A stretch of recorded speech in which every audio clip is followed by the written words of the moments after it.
ನಮಸ್ಕಾರ ಎಲ್ರಿಗೂ. ನಾನು ಶ್ವೇತಾ, ಜಪಾನಿಂದ. ಇವತ್ತು ಜಪಾನಲ್ಲಿ ಒಂದು ಹಳ್ಳಿಗೆ ಬಂದಿದ್ದೀನಿ. ಇಲ್ಲಿನ ಮನೆಗಳು ಹೆಂಗಿರುತ್ತೆ, ಮನೆ ಮುಂದೆ ಎಲ್ಲ ಏನೇನೆಲ್ಲ ಇಟ್ಕೊಂಡಿರ್ತಾರೆ ಅಂದರೆ ಈ ಟ್ರ್ಯಾಕ್ಟ್ರು ಹೊಲಗಳು ಇರುತ್ತೆ, ಮನೆ ಪಕ್ಕದಲ್ಲೇ ಹೊಲ ಮಾಡ್ಕೊಂಡಿರ್ತಾರೆ, ಅದೆಲ್ಲ ತೋರಿಸ್ತೀನಿ. ಬನ್ನಿ ನೋಡೋಣ. ಇಲ್ಲಿ ನೋಡಿ, ಇಷ್ಟು ಚಿಕ್ಕ ಟ್ರ್ಯಾಕ್ಟರ್ ಎಷ್ಟು ಚೆನ್ನಾಗಿದೆ. ಮನೆ ಮುಂದೆನೇ ಕಾಡು. ಎಷ್ಟೊಂದು ಕಿತ್ಲೆ ಹಣ್ಣು ಬಿಟ್ಟಿದೆ, ಕೆಳಗಡೆನೂ ಬಿದ್ದಿದೆ, ಇನ್ನೂ ತಗೊಂಡೇ ಇಲ್ಲ. ಯಾರು ಇಲ್ಲಿ ಓಡಾಡೋರು ತಗೊಳ್ಳೋದಿಲ್ಲ, ಯಾಕಂದರೆ ಜಪಾನಲ್ಲಿ ಎಲ್ಲ ಕಡೆನೂ ಕ್ಯಾಮ್ರಾ ಇರುತ್ತೆ, ಮತ್ತು ಹೂವಾಗಲಿ ಹಣ್ಣಾಗಲಿ ಏನೂ ಕೀಳೋ ಹಾಗಿಲ್ಲ. ಮನೆ ಪಕ್ಕದಲ್ಲೇ ಚಿಕ್ಕ ಹೊಲ ಇದೆ, ಅಲ್ಲಿ ಒಂದಿಷ್ಟು ತರಕಾರಿಗಳನ್ನೆಲ್ಲ ಬೆಳೆದಿದ್ದಾರೆ. ಮೂಲಂಗಿ, ಎಲೆಕೋಸು ಮತ್ತು ಬ್ರಾಕಲಿ ಎಲ್ಲನೂ. ಹೀಗೆ ದಾರಿಲಿ ಹೋಗುವಾಗ ಒಂದು ಕಡೆ ಜೋರಾಗಿ ಸದ್ದು ಕೇಳಿಸ್ತು.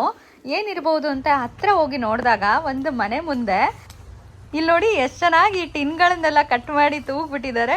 ಇದೇನಂದ್ರೆ ನಮ್ಮ ಕಡೆ ಬೆದ್ರು ಗೊಂಬೆಗಳಿರುತ್ತಲ್ಲ, ಹೊಲಗಳಲ್ಲಿ ಪಕ್ಷಿಗಳು ಬಂದು ಬೆಳೆನ ಹಾಳು ಮಾಡಬಾರ್ದು ಅಂತ ಹೇಳಿ ಬೆದ್ರು ಗೊಂಬೆನ ಇಟ್ಟಿರ್ತಾರೆ. ಅದೇ ತರ ಇದು ಕೂಡ ಕೆಲಸ ಮಾಡೋದು.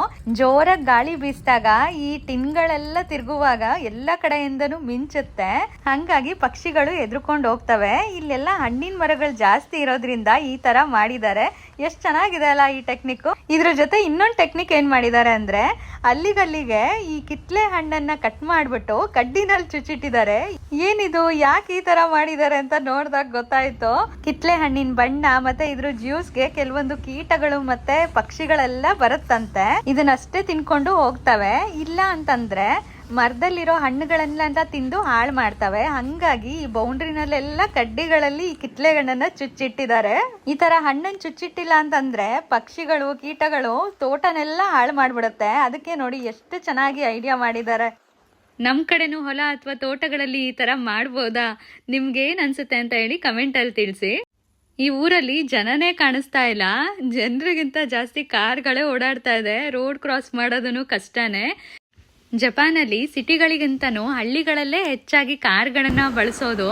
ಯಾಕೆ ಅಂತಂದ್ರೆ ಹಳ್ಳಿಗಳಲ್ಲಿ ಟ್ರೈನು ಮತ್ತೆ ಬಸ್ ಸೌಲಭ್ಯ ಅಷ್ಟೊಂದು ಇರೋದಿಲ್ಲ, ಹಂಗಾಗಿ ಇಲ್ಲಿ ಕಾರ್ಗಳು ಬೇಕೇ ಆಗತ್ತೆ. ಇವತ್ತು ನಾನು ಬಂದಿದ್ದ ಊರು ಕೂಡ ಸುಮಾರು 30 ನಿಮಿಷ ಆಯಿತು ಬಸ್ಸಲ್ಲಿ. ನಿಮ್ಗೆ ಈ ವಿಡಿಯೋ ಹೇಗೆ ಅನಿಸ್ತು ಅಂತ ಹೇಳಿ ಕಮೆಂಟಲ್ಲಿ ತಿಳಿಸಿ. ಹಾಗೆ ಇನ್ನೂ ಸಬ್ಸ್ಕ್ರೈಬ್ ಮಾಡಿಲ್ಲ ಅಂದರೆ ಸಬ್ಸ್ಕ್ರೈಬ್ ಮಾಡಿ. ಮತ್ತೆ ಸಿಗೋಣ.